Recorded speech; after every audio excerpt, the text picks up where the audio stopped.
So I just sold my house.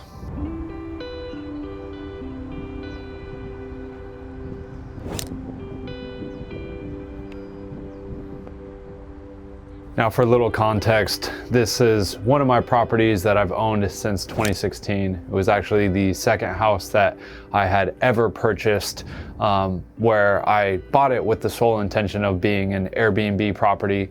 And over the years, up until just like a month ago when I sold it, it served a bunch of different purposes. It was an Airbnb, it was a long-term rental, and has been a great source of passive income for myself, as well as just like a long-term investment play for me and my life and my future. But ultimately, I just sold it. I sold the property for a myriad of reasons. I honestly didn't think I would sell it for a long time. I thought it might be even something that I pass on to my kids, or might be more of a retirement fund thing. But as you know, the years have progressed. It's been, 8 years since I bought the property, and it kind of got to a moment in time where the property was paid off, and while it was making me good passive income, there were still things that I had to deal with in regards to, tenants and fixing it up and things. But it was kind of at a moment where it had reached this like very peak value, and I didn't see much room for it to continue to go up in value. I'll touch on in a minute the purchase price and what I sold it for, but there came a moment a couple months ago where I realized, okay, like for me to continue to get a long-term renter in here that brings me a lot of passive income for years and years to come, I need to put money back into it and start to fix it up, because it started to become a little old and a little dated.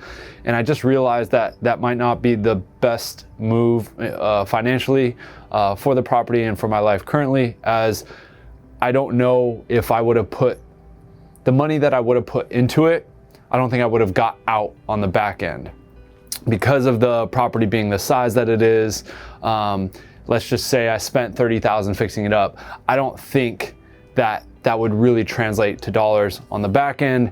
And so ultimately, there's things right now that I want to do in my life where I could really use that money from the sale to fund my next ventures and ideas and investments. And so I think ultimately it just kind of made sense to sell the property, pull all that money out, and figure out, okay, what am I gonna use it for next that's gonna benefit my life currently? Because my life is very different now than it was 8 years ago. So I bought this home in 2016 for $205,000. This is was the second property that I had purchased. I had bought my first home in 2015, the year prior, which, subsequently when I was back and forth between LA, I put up on Airbnb. And when I put it up on Airbnb, it started to do really well and earn me some good passive income as a young, 25-year-old trying to make his way out in LA in the film industry, and provided me not only with a place to stay when I came back to Arizona to rest my head, gave me my own place, but then when I was away in LA, at my house and apartment there that I was sharing with a bunch of creatives, it gave me a way for that house to pay for itself and also make some money. And then quickly the Airbnb really kind of took off, and I realized, oh wow, there's something here. And so I took all of the profits from that first home and that Airbnb and rolled it into the next year in 2016, a year later, to buying this property, this house in 2016 for $205,000. I put 20% down. That's like I think like $42,000-ish down payment. And yeah, that's kind of where the story starts with this property. In terms of passive income over the years, like I said, it's been many things. It started off initially as an Airbnb, and I would say probably it didn't do crazy numbers, but I definitely made a profit. If you were to, over the course of the year, I think, it made around profit $1,000 a month after all, expenses were paid, from cleanings to the mortgage, insurance, utilities, all of that stuff. So I was having essentially people pay the mortgage for me. I was building equity in this property. I was making a little money, and really just looking at it as like a long-term investment. I wasn't in it for any sort of short-term explosion of gains or money. It was just trying to set myself up in the future, because as a filmmaker and a creative, like, your future is not guaranteed, right? You kind of have to create your own future. There is no 401k. There is no retirement plan. And so I kind of looked at real estate as my way of building long-term equity and wealth, and that would be my retirement plan. If I could acquire multiple properties over the years and own them, and maybe some of them are paid off and I own outright, that like one day when I want to retire or whatever, I could sell them and there's my retirement, right? So that's kind of how I was looking at real estate and investing into properties, which ultimately led me to building and starting my very first film studio in LA, which was the first house that I bought in LA and turned into a film studio. I think most of you guys know that story. If you don't know that story, I think I've made a video on it before, but if not, I should probably make a video about it. But that's why I have the film studio business now, is that third property that I ended up buying and turning into a film studio in LA. Anyways, I digress. It was Airbnb for a while. Then that got to be a lot to manage. And then I had our family live in there for a while. And they lived in there for 1 to 2 years. And then after that, I turned it into and when I say our family, I mean my wife's family. So like my brother-in-law and stuff, they were living there for like 1 to 2 years. And then after they were done living there and moved on, I turned it into a long-term rental. I didn't want to go back to like managing or running an Airbnb. And so I turned it into a long-term rental, and it was a long-term rental for probably 4 years, until I just sold it a month or so ago. So over that course of time, 8 years, definitely earned some good passive income every year from it being an Airbnb, long-term rental. And then obviously over the last 8 years, the property has increased in value a lot, and actually doubled. So it was a big jump from $205,000, what I purchased the property at, to being worth over $400,000 here now in 2024, 2025. So in terms of the sale, something I did a couple years ago is I actually paid off the house. I owed just a little over $100,000 on it, and at the time I had a bunch of money saved up, and rather than like trying to go buy and invest in a new property and spend a lot of my time doing that, because at the time I was really focused on my film production work in LA and starting in my new business, which is Prism Lens Effects, and I had a lot of other things going on. I didn't want to have to like try and find and hunt down a property and invest into something new. So I just took some of the extra money I had and paid off the house, so that everything that I had coming into that house from a long-term rental was just pure profit. So that was actually kind of like, for me, like a really, I think, smart decision, because I didn't have to worry about those mortgage payments or interest or anything. And with that property being paid off, when I had a long-term renter in there paying me rent every month, that money was essentially just pure profit, minus the property taxes that I had to pay at the end of the year.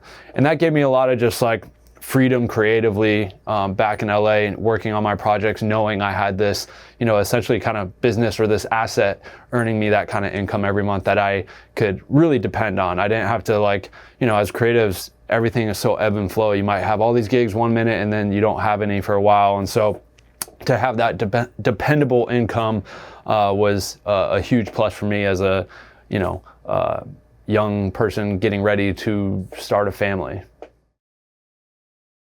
Like I said, the property had doubled in value, sold for a little over $400,000, and essentially now that's money that I can go use to invest in my next venture, which is something my wife and I are very excited about. We're looking at investing into a commercial building, investing in commercial real estate, and owning a commercial building so that we could, kind of house our business, and businesses under this roof of this commercial building that we own. And kind of looking at like bigger picture down the road, we have some big dreams, goals, and ambitions for a new business. I don't want to touch on it too much, because I don't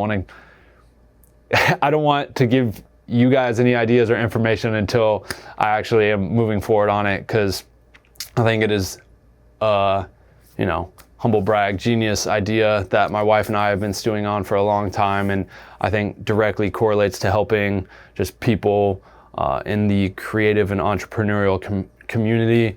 And it's something I'm really excited about. But having this new building or working towards the industrial building and commercial building is something that we need in order to do this. And so, yeah, looking forward to that next chapter in steps. And selling this property is going to allow us to do that.